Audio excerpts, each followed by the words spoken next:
HTML class 2 में welcome. इस class में हम कुछ इंपॉर्टेंट टेक्स्ट को कवर करेंगे जो हर वेबसाइट में यूज़ होते ही हैं। HTML का सेशन 4 क्लासेस में ही ख़त्म हो जाएगा, फिर हम CSS से स्टार्ट करेंगे। हम इस कोर्स में इतना ही सीखेंगे जितना आपको एक जॉब के लिए इनफ होगा। सो चलते हैं क्लास की तरफ। तो सबसे पहले मैं यहाँ पे एक फोल्डर क्रिएट कर लेता हूँ, क्लास 2। ठीक है, फिर वैसे ही जैसे मैंने आपको फर्स्ट क्लास में बताया था कि आपने इसको कैसे बोलना है। 10 सेल में कीबोर्ड ये थोड़ा तंग कर रहा। ठीक है, अब हमने इसको VS कोड के अंदर बोल लिया। आपने क्लास 1 में देखा था कि हमने इसको किस तरह से बोला था। बिल्कुल बेसिक चीज हमने पढ़ ली थी। आज कुछ इंपॉर्टेंट टेक्स्ट पढ़ने वाले हैं। ये कोर्स को ये HTML का सेशन कोई ज़्यादा बड़ा नहीं होगा क्योंकि ये इतनी इंपॉर्टेंट नहीं है। मतलब स्ट्रक्चर बनाने के लिए तो इम्पॉर्टेंट है, लेकिन इतनी हार्ड लैंग्वेज नहीं है। सही है, स्ट्रक्चर हम ऐसे ही बना लेते हैं। ठीक है, ये मेटा का टैग मैंने आपको पिछली बार बताया नहीं कि मेटा का जो टैग है ये इंपॉर्टेंट नहीं है। ये SEO जब हम करते हैं तभी यूज होता है। इसके विदाउट भी आपकी वेबसाइट सही बन जाएगी। ठीक है भाई, और ये हमने ये किया क्लास 2। अब हम इसमें कुछ इंपॉर्टेंट टैग्स पढ़ने वाले हैं जो हर वेबसाइट में यूज़ होती हैं। सबसे पहले हेडिंग का टैग्स हमने उसको पिछली बार पढ़ा था, लेकिन सही से नहीं पढ़ा था, आपको बता दिया था बस मैंने। ठीक है, तो अब हम इसी तरीके के कुछ इंपॉर्टेंट टैग्स पढ़ने वाले हैं। H1, ठीक है, इसी तरीके से H6 तक होते हैं यार। ठीक है, अब यार इससे थोड़ी लंबी हो जाएगी तो मैं काम करता हूँ, लिख ही लेता है। H2, H3, इसमें डिफरेंस क्या होता है वो भी मैं बताता हूँ। H5 से H6 तक होता है। अच्छा, मैं पिछली क्लास में कहा था कि मैं तुम्हें बताऊंगा कि हाइपर टेक्स्ट का असल मतलब क्या होता है और मार्कअप लैंग्वेज कैसे कहा जाता है। देखो, हाइपर टेक्स्ट का मतलब होता है ये एक ओपनिंग टैग हो गया, क्लोजिंग टैग, इसके जो सेंटर में वर्ड लिखे हुए हैं ये हाइपर टेक्स्ट कहलाता है। ठीक है, यानी वो वर्ड जिसका ओपनिंग हो और क्लोजिंग टैग भी हो वो हाइपर टेक्स्ट कहलाता है। मार्कअप लैंग्वेज किसे कहते हैं? जो केस सेंसिटिव नहीं होती। मतलब केस सेंसिटिव यानी कि कुछ लैंग्वेजेस ऐसी होती हैं जिसमें अगर आप पहली लाइन गलत लिख देते तो कोई एरर आ जाता है तो आपका सेकंड लाइन में नहीं चलेगी, तो वो केस सेंसिटिव होती है।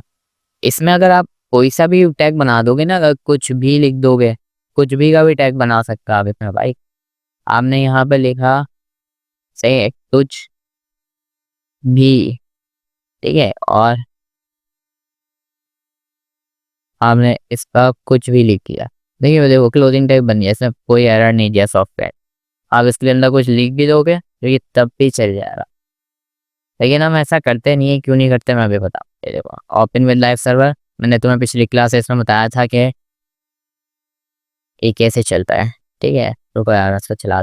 देखो, इसने रेंडर कर दिया, लेकिन इसका नुकसान ये होता है क्योंकि ये आपको डिफाइन नहीं है। ये टैग जो डिफाइन नहीं है। अगर आप इसको ऐसे करके कुछ भी टैग बना के लिख दोगे तो ब्राउजर को ये पता ही नहीं कि ये हेडिंग है क्या है, कुछ नहीं क्या है। जब आप ऐसे ही करोगे तो बहुत प्रॉब्लम हो, इसलिए हम ये वाला काम नहीं करते। जो डिफाइन टैग है प्री डिफाइन टैग ही यूज करते।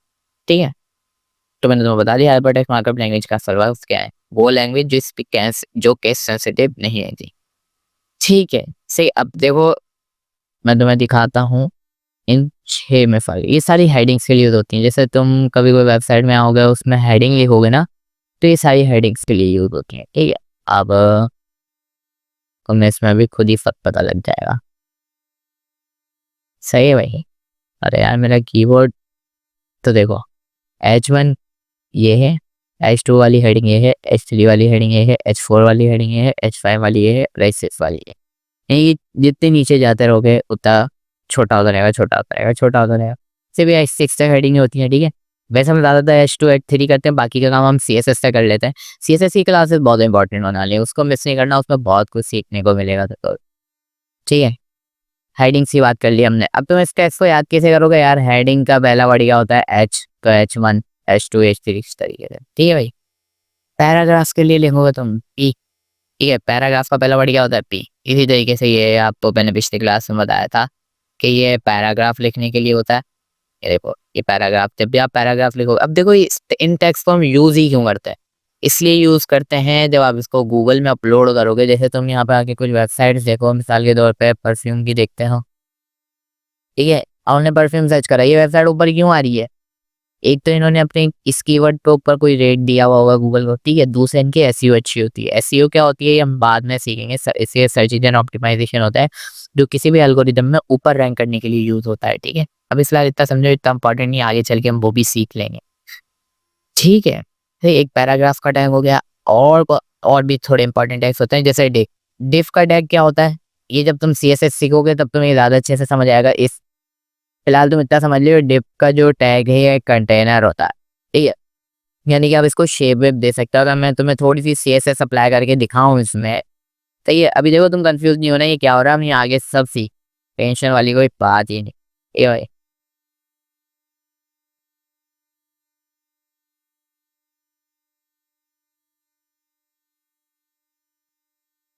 अरे यार मेरा कीबोर्ड बड़ा तंग कर रहा है। तो ये देखो, तुम इसको कोई सा भी शेप दे सकते हो। जैसे तुमने अगर कभी माइक्रोसॉफ्ट वर्ड चलाया होगा या पेंट चलाया होगा, उसमें देखते हो तुम शेप क्रिएट करते हो। इसी तरीके से एक तरीके का ये शेप होता है जिसको तुम कोडिंग की मदद से कोई भी डिजाइन दे सकते हो। मिसाल के तौर पर अगर मेरे को एक सर्कल करना होगा तो मैं इसको सर्कल भी बना सकता हूँ। ये देखो, समझे। ये कंटेनर बहुत जगह यूज होता है, आगे हम इसको और डीप में पढ़ेंगे। जब तुम ये सीएसएस में पढ़ोगे ना डीप, तब तुम्हें ज़्यादा अच्छे से समझ आएगा। फिलहाल तुम इसकी टेंशन नहीं लो। तो ये और भी टैग होते हैं, जैसे कि बोल्ड। बोल्ड का टैग क्या होता है, नाम से ही पता लग रहा है, बोल्ड करने के लिए, ये डार्क करने के लिए होता है। ये देखो, टैग के लिए होता है। इसी तरीके से आई का टैग भी होता है। आई का टैग होता है इटैलिक के लिए, ठीक है। ये देखो इटैलिक हो गया ये। और कुछ इंपॉर्टेंट है किसी हम पढ़ लेते हैं, जैसे कि सब, अब नहीं सबको नहीं, वो वाला सब वाला टैग हम पढ़ते हैं भी। सबसे पहले देखो अनऑर्डर लिस्ट वाला, ठीक है।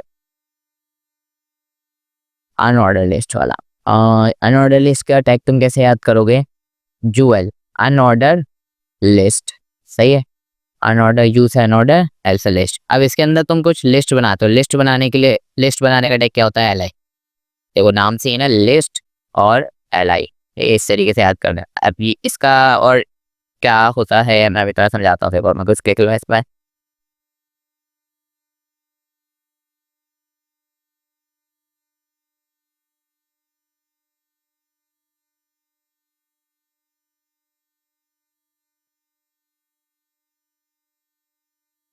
सही है, ये सब तो तुमने करना ही है, सही है, और वीडियो के अंदर भी करना ही है। देखो अनऑर्डर लिस्ट और ऑर्डर लिस्ट में क्या फ़र्क होता है, अब ये देखो। अभी मैंने अनऑर्डर लिस्ट बनाई, तो देखो ये जो मार्कर आ रहा है, सर्कल जा रहा है, जिसको हम माइक्रोसॉफ्ट एमएस वर्ड की लैंग्वेज में इसको वो कहते हैं बुलेट। तो ये बुलेट आ जाएगी, इससे गोल बात। यूएल में बनाओगे तो ऐसे बुलेट आएगी, ठीक है। अब मैं इसका, तुम ये तवज्जो से समझो बेटा, इसका असाइनमेंट भी मिलने वाला है तुम्हें गूगल क्लास को। तो अनऑर्डर लिस्ट, ठीक है। अब ऑर्डर लिस्ट में क्या फ़र्क होता है वो देखो। अभी फ़िलहाल मैं इसी को कॉपी पेस्ट पेस्ट करता हूँ, और ये मैंने इसको बना दिया ऑर्डर लिस्ट। देखो इसका टैग याद करने का बहुत आसान तरीका है, अनऑर्डर लिस्ट यानी यूएल, ऑर्डर लिस्ट यानी ओएल, ठीक है।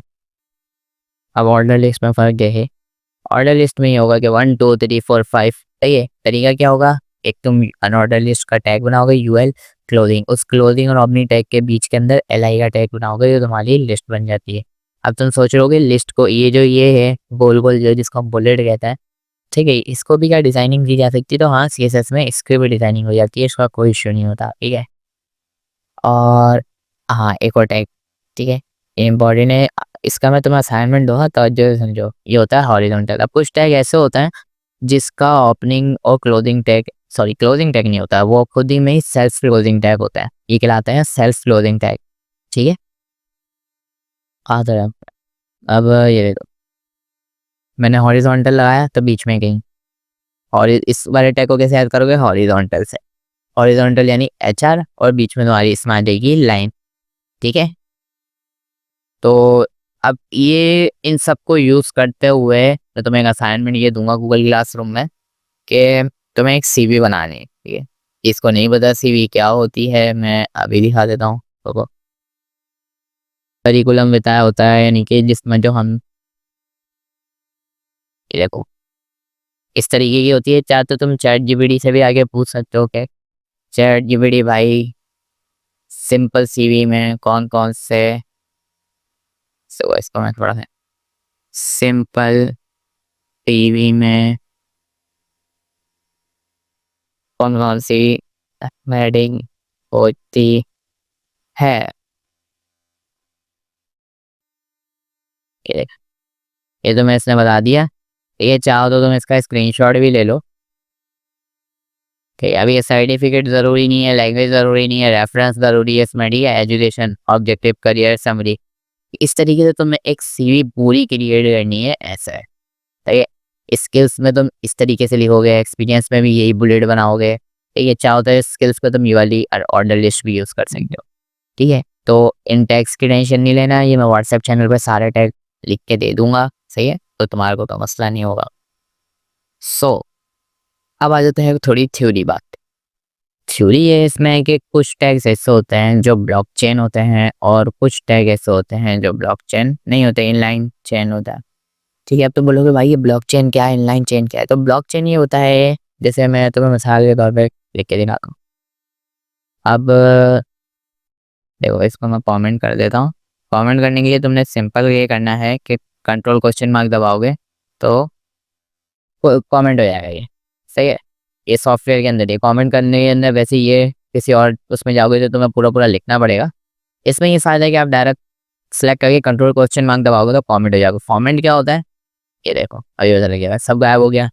यानी कि सिर्फ इसको रखा रहेगा ये, लेकिन उसको ब्राउज़र जो रेंडर नहीं करेगा, इसलिए कमेंट किया जाता है। इसका आगे क्या यूज़ होता है, आगे हम वो भी सीखेंगे, ठीक है। तो मैं तुम्हें समझा रहा था ब्लॉकचेन। ब्लॉकचेन टैग क्या होता है, जैसे मैं H1 लिखूँ, ठीक है, इसके बाद मैं लिख दूँ, ठीक है, उसके बाद मैं दोबारा H1 इसी के आगे लिखूँ और फिर लिख दूँ सब्सक्राइब, ठीक है। तो इसमें क्या होगा, देखो ये फिर भी नेक्स्ट लाइन पे आए, यानी कि कुछ टैग्स ऐसे होते हैं जो अपने आगे की पूरी विड्थ को कंज्यूम करते हैं, ठीक है, आगे अपने कुछ नहीं आने देते, वो कहलाते हैं ब्लॉकचेन, ठीक है। जो अपने कंटेंट से आगे की पूरी विड्थ कंज्यूम करते हैं वो कहलाते हैं ब्लॉकचेन टैग। और कुछ होते हैं इनलाइन टैग, ठीक है। इनलाइन टैग जैसे बोल्ड, देखो ये सिर्फ नॉलेज के लिए कि अगर कोई इंटरव्यू में तुमसे पूछते तो तुम्हें पता हो, बाकी ये इसका कोई इतना खास काम नहीं है, सही है। नहीं समझ भी आ रहा तो कोई मसला नहीं है, सही है। अब कुछ होते हैं इनलाइन टैग, जैसे कि बोल्ड। बोल्ड का टैग जो है वो एक इनलाइन टैग होता है, ये लाइन आप भी आगे आ गया, शेयर भी उसके आगे आ गया, यानी कि ये टैग ऐसा टैग है जो सिर्फ अपने कंटेंट के हिसाब से ही विथ कंज्यूम करता है। इसने यहाँ तक कंज्यूम करा अपना विथ, उसके बाद हाइट ये शुरू हो गई, सॉरी विथ शुरू हो गई, ठीक है, दूसरा वाली। सो ये था आज का कॉन्सेप्ट। अच्छा हाँ, मैं तुम्हें एक और टैग बता देता हूँ, वो भी काफ़ी इंपॉर्टेंट है। मिसाल के तौर पे एक बटन बना लिया, बटन का टैग सिंपल बटन दबा बनाकर ही बनता है, ये बटन लिख दोगे बटन बन जाएगा ये, ठीक है। फिलहाल किक टैग तो ये भी है बटन, ये जब जब जावास्क्रिप्ट में सी होगा ना तब तुम्हें पता लगेगा क्या चीज़ है ये। एक होता है एंकर का टैग। अब एंकर का टैग देखो ये बहुत इंपॉर्टेंट, ठीक है, ये एक पेज से दूसरे पेज में जाने के लिए, नेविगेट करने के लिए ये टैग यूज होता है। अब तुम्हें समझ नहीं आ रहा होगा ये क्या है, मैं तुम्हें दिखाता हूँ। जैसे मिसाल के तौर पर मुझे इस इस लिंक पे क्लिक करने पे मुझे यहाँ ले जाना है इसको, ठीक है। तो मैं आऊँगा यहाँ पे, एक मिनट, यहाँ पे चैट जीपीटी पे आ रहा है, चल चैट जीपीटी पे चल लेंगे, ठीक है। अब मैंने उसका जो लिंक है वो यहाँ पेस्ट कर दिया, ये होता है HREF, हाइपर रेफरेंस, ठीक है। हमने इसके अंदर हमने उसका लिंक सेंड कर दिया, ठीक है। तो अब देखो क्या होता है, अब मैंने इस पर क्लिक करा, देखो ये चैट जीपीटी पे पहुँच गया। इस तरीके से तुम दूसरी फाइलें बनाओगे, मिसाल के तौर पे तुमने बनाई एक test.html, ठीक है। अब तुम इधर का कैसे लोगे, ज़ाहिर है तुम एक ही वेबसाइट में अपने बहुत सारे पेजेस बनाओगे ना, तो एक पेज से दूसरे पेज में नेविगेट कराने के लिए भी एंकर का टैग यूज़ होता है, ठीक है। एंकर का टैग इसको कैसे करेंगे, जैसे हमने अपने दूसरे पेज पे जाना है तो तुम तो बनाओगे एक डॉट, एक स्लैश, और ये देखो तुम्हारे पास दोनों आ गए, ठीक है। test.html तुम्हारे पास ये आ गया, ठीक है। अब देखो इस पर मैं क्लिक करूँगा तो अपने दूसरे पेज पे पहुँच गया, ये देखो test.html, ठीक है। इसको बैक करो वापस। और एक एट्रीब्यूट भी होता है, चलो एट्रीब्यूट की क्लास हम एक अलग से रख लेंगे ताकि तुम्हें एट्रीब्यूट अच्छे से समझ आए, ठीक है। फिलहाल यही होते हैं। अब तुम्हारा असाइनमेंट ये है कि तुम्हें एक CV बनानी है, ठीक है। वो मैं तुम्हें गूगल क्लासरूम में अपलोड कर दूंगा असाइनमेंट, तुम CV बना के रखो, जैसे ही मैं क्लासरूम में असाइनमेंट अपलोड करूँ तुम लोग वहाँ पे सेंड कर देना, सिंपल। और अच्छे है, जिसने सबसे अच्छी बनाई मैं उसको अगली वीडियो में शाउट आउट भी दूंगा। और हाँ भाई, व्हाट्सएप चैनल पर सिर्फ एक ही बच्चा है, वो है एक्टिव है भाई। मैं उसको एमसीक्यू दे रहा हूँ तो एक ही बच्चा सा जवाब दे रहा है भाई, 5 स्टूडेंट है। तो जो भाई तुमने सर्टिफिकेट के लिए एनरोल किया है तो सीखो को भी यार, सिर्फ सर्टिफिकेट पर्चा कुछ भी नहीं है उसके लिए। जॉब में जाओगे तो तुमसे सवाल पूछे जाएंगे। तो फिलहाल तुम व्हाट्सएप पे मैं जितना एमसीक्यू दूँ उसको सॉल्व करने की कोशिश करो, भले गलत टिक करो, कोई मसला नहीं है। और वो जो एक बच्चा जो है ना, उसका नाम मुझे चाहिए भाई, मोबाइल से मेरी किसी।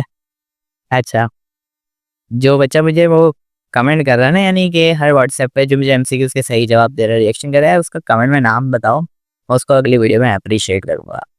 ठीक है, तो सीरियस हो जाओ। फिर सर्टिफिकेट का जो कागज है वो तुम्हारे किसी काम का नहीं है, असल चीज़ तुम्हारे अंदर है, तुम्हारी स्किल्स के अंदर है। जितनी अच्छी स्किल्स होंगी उस हिसाब से काम मिलेगी। तो फिलहाल एमसीक्यूज वगैरह पे फोकस करो। जो मैं अभी असाइनमेंट दूंगा वो लाजमी सब बच्चों ने करना है, ठीक है। गूगल क्लासरूम किसी ने ज्वाइन नहीं करी है तो आप मेरी फर्स्ट वीडियो देख सकते हो जाके, AI+ वेब डेवलपमेंट कोर्स वाली।